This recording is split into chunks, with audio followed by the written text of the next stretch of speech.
Hello everyone, আসসালামু আলাইকুম। কেমন আছেন সবাই? আশা করি সবাই অনেক ভালো আছেন। তো আজকের ভিডিওটা হচ্ছে কিভাবে খুব সহজে একটা ইনকিউবেটর বানাতে পারবেন সেটা নিয়ে। তো আর বেশি কথা না বলে চলুন আজকের ভিডিওটা শুরু করা যাক।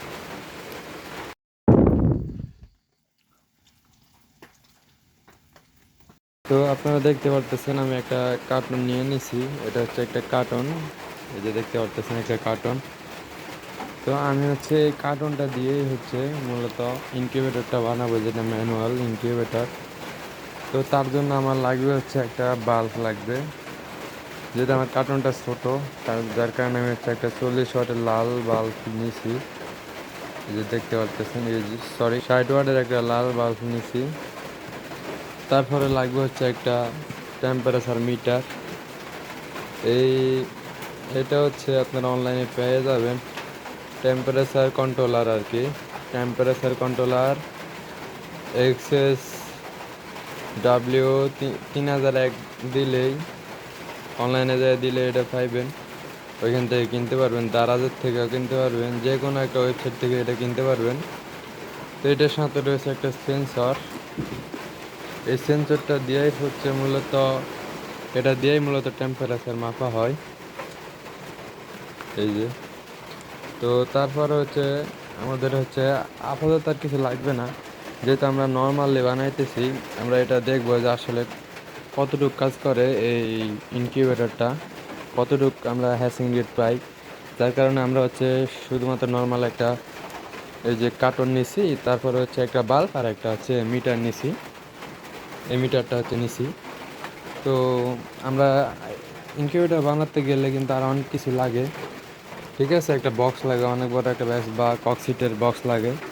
তো এরপর হচ্ছে কুলিং ফ্যান লাগে, আর্দ্রতা মিটার লাগে। তো আমরা হচ্ছে আর্দ্রতা মিটারটা হচ্ছে লাগাবো না, ফ্যানও লাগাবো না, যেহেতু আমাদের জায়গা অনেক সীমিত, ছোট। তো যার কারণে আমি এখানে নিচে একটু বালি দিয়ে দিছিলাম। আমি আরও আগে একবার টেস্ট করছিলাম, মোটামুটি কিন্তু হ্যাসিং রেট ভালো। তো যার কারণে হচ্ছে এবার ভাবলাম যে আপনাদেরকে একটু দেখাই। তো এটা একটা কার্টন নেওয়ার পরে চারপাশ দিয়ে ভালোভাবে ট্যাপ মারে দিছি।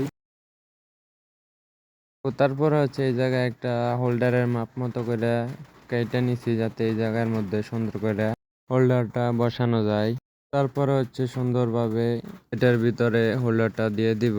তো হোল্ডারটা দেওয়া সম্পূর্ণ হয়ে গেল। আমাদের একটা লাগবে হচ্ছে এরকম একটা নেট, যেটা মানে আমাদের ট্রে হিসেবে কাজ করবে, ডিমের ট্রে, যেটার মধ্যে আমরা ডিম রাখতে পারবো।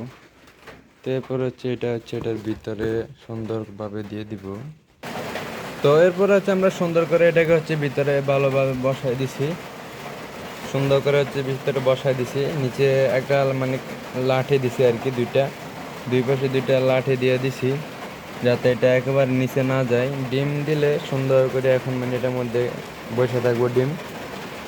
তো তারপরে আমাদের হচ্ছে লাগবে পানি, যেটা হচ্ছে আর্দ্রতার জন্য কাজ করবে। তো আমরা হচ্ছে একটা বাটির মধ্যে পানি নিয়ে সুন্দর করে হচ্ছে এক পাশ দিয়ে দিয়ে দিব, যেহেতু আমাদের এখানে লাইটের নিচে দেওয়ার মতো কোনো জায়গা নাই। তো আমরা হচ্ছে এক পাশ দিয়ে বসায় দেওয়ার চেষ্টা করব। ব্যাস বসায় দিলাম এক পাশ দিয়ে লাইট।